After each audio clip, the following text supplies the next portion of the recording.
Hello guys, हम लोग Newton's law of motion में एप्लीकेशन को देख चुके हैं। आज हम लोग न्यूटन्स लॉ ऑफ मोशन से संबंधित कुछ प्रॉब्लम को देखेंगे।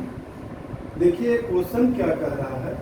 ए ship of mass 3 × 10⁻7 kg and initially at rest can be pulled through a distance of 3 meter by means a force of 5 × 10⁴ Newton. The water resistance is negligible. Find the speed attained by the ship.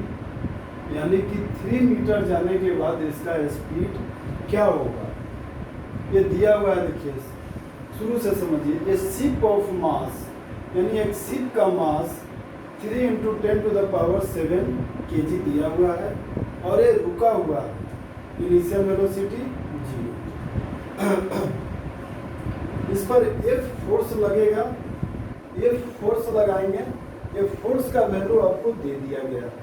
ये force का value आपको दिया हुआ है। Force equal to कितना है? 5 × 10⁴ Newton. यानी कि इतना फोर्स लगाकर ये 3 मीटर तक लाते हैं। 3 मीटर जब आ जाएगा तो यहाँ पर इसका वेलोसिटी क्या होगा, ये वेलोसिटी को निकालना है। तो आइए कोई भी प्रॉब्लम को सोल्व करते वक्त आपको ये देखना है कि क्या चीज़ हमको दिया है और क्या नहीं दिया है। जो दिया है सबसे पहले उसको हम लोग लिखेंगे। तो आइए देखिए क्या लिखा दिया हुआ है। ये शिप का मास दिया हुआ है। अच्छा, इसमें वाटर रेजिस्टेंस को क्या बोला है? 0 मानकर चलना है। वाटर रेजिस्टेंस ये आगे जाएगा तो वाटर भी कुछ फोर्स लगाएगा ना, इसकी स्पीड को अपोज करेगा, लेकिन वो रेजिस्टेंस को ये 0 मानकर चलना है। चलिए जो दिया हुआ है उसको पहले लिखते हैं। तो शिप का मास दे दिया 3 × 10⁻7 kg। इनिशियल में रुका है यानी U = 0। जब फोर्स लगाएंगे यानी F = दिया है आपको 5 × 10⁵ 4 न्यूटन। और कितने मीटर जाने के बाद इसका स्पीड देखना है, यानी 3 मीटर, यानी S = 3 मीटर। और फाइनल वेलोसिटी 3 मीटर के बाद इसका स्पीड क्या होगा? तो V = 1। यही निकालना है। तो ये सारे चीज़ के लिए हम लोग सबसे पहले एक्सेलरेशन को निकालेंगे। चलिए फोर्स इक्वल टू क्या है? मास × एक्सेलरेशन। फोर्स भी दिया है, मास भी दिया है, आसानी से हम लोग को एक्सेलरेशन आ जाएगा। यानी A = F/m। यानी A = फोर्स का वैल्यू 5 × 10⁴ और मास का वैल्यू 3 × 10⁻7। चलिए इसको सोल्व करते हैं। तो ये क्या आएगा उसको देखिए। इसको ऊपर ले जाएंगे तो ये माइनस में आ जाएगा।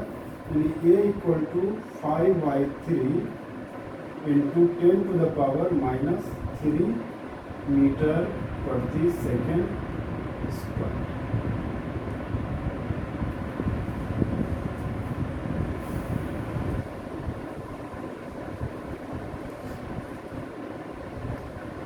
ये आपका आ गया एक्सेलरेशन का वैल्यू।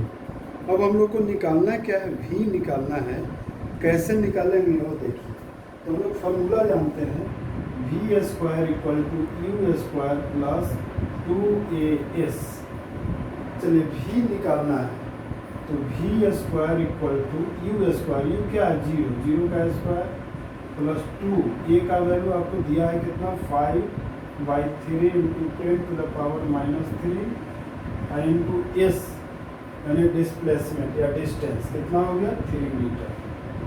चलिए 3 से 3 गया। अब देखिए इसको सोल्व करेंगे। V² = आ गया 10 5 × 2 10 × 10⁻³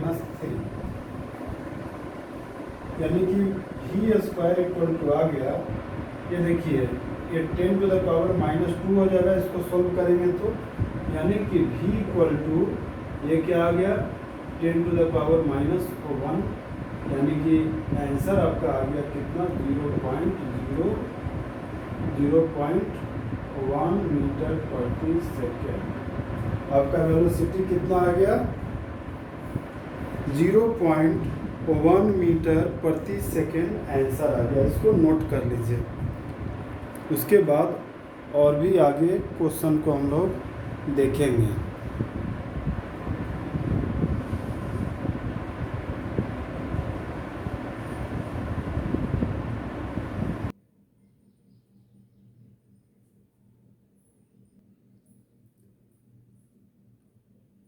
हाँ, ये देखते हैं एक और भी क्वेश्चन। ये स्टोन ऑफ मास 5 kg, एक स्टोन है जिसका मास 5 kg falls from the top of a house 5 meter high and buries 1 meter deep in sand. Find the average resistance offered by the sand and the time is taken to penetrate velocity on striking the sand. यानी एक building है, एक घर है जिसका height दिया है h equal to 50 metre और नीचे क्या है सैंड है। यहां से एक स्टोन को गिराया जा रहा है 5, इसका मास दिया हुआ है 5 kg। ये नीचे आने के बाद सैंड में 1 मीटर क्या करता है, छेद करता है और ये रुक जाता है। यानी फाइनल वेलोसिटी यहाँ पर क्या हो जा रहा है 0। ये 50 मीटर तो आता है नीचे, लेकिन 1 मीटर सैंड में आकर रुक जाता है। तो ये जो रिटार्डेशन होगा वो रिटार्डेशन, इसका टाइम निकालना है, ये कितने समय में रुक जाएगा, ये पेंट्रेट करने के बाद कितने समय में ये रुक जाएगा। इसको कैसे निकालेंगे, सबसे पहले हम लोग u का वैल्यू निकालते हैं। u इक्वल टू हम लोग फार्मूला क्या जानते हैं, u इक्वल टू होता है √2gh, u equal to √2gh। ये निकाल u का वैल्यू आपका यहाँ से आ जाएगा। तो u का वैल्यू दिए, u इक्वल टू 2g का वैल्यू हम लोग क्या लिखेंगे, g का वैल्यू यहाँ पर हम लोग ले लेते हैं 9.8 ले लेते हैं, 9.8 हाइट 50 मीटर।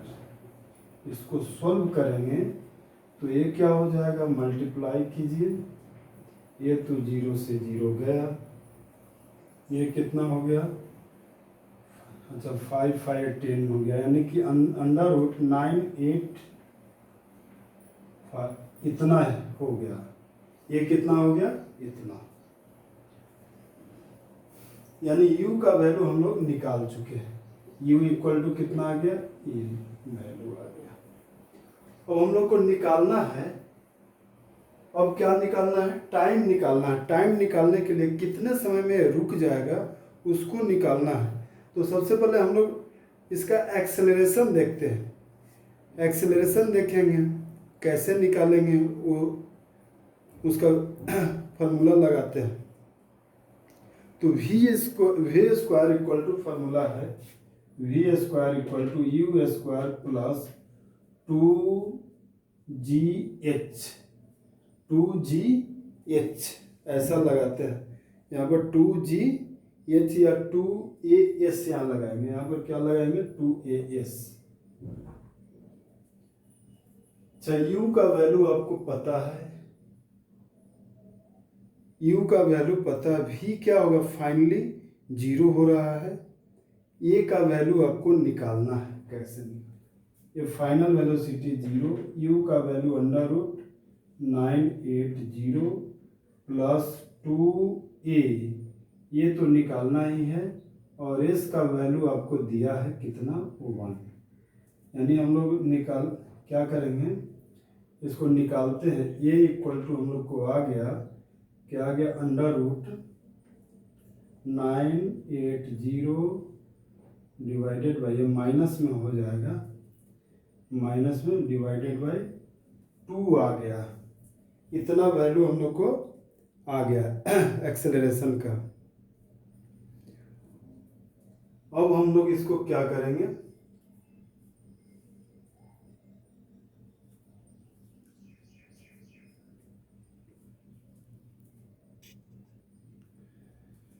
अच्छा देखिए यहाँ पर स्क्वायर भी है, ये भी ध्यान देना है, स्क्वायर है तो स्क्वायर जब हटेगा तो रूट भी हट जाएगा, यानी कि ये हट जाएगा, यानी डायरेक्ट हम लोग ए का वैल्यू निकालेंगे तो माइनस, इसको कैंसिल कीजिए तो ये क्या हो जाएगा 49, यानी ए का वैल्यू आपका इतना आ गया।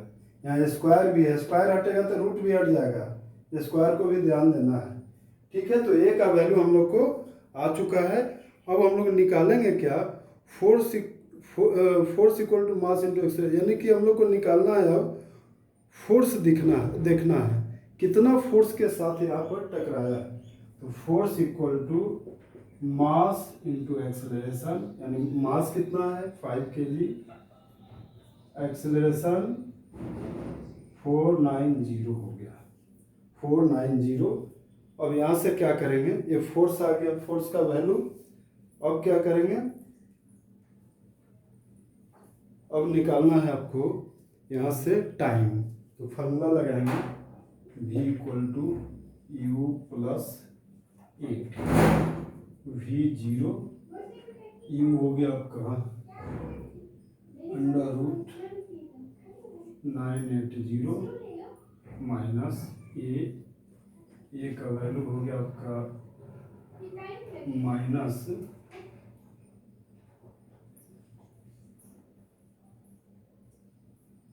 490t, यहाँ से t निकालेंगे तो ये आ जाएगा अंडर रूट 980 डिवाइडेड बाई 490, ये आपका टाइम आ जाएगा।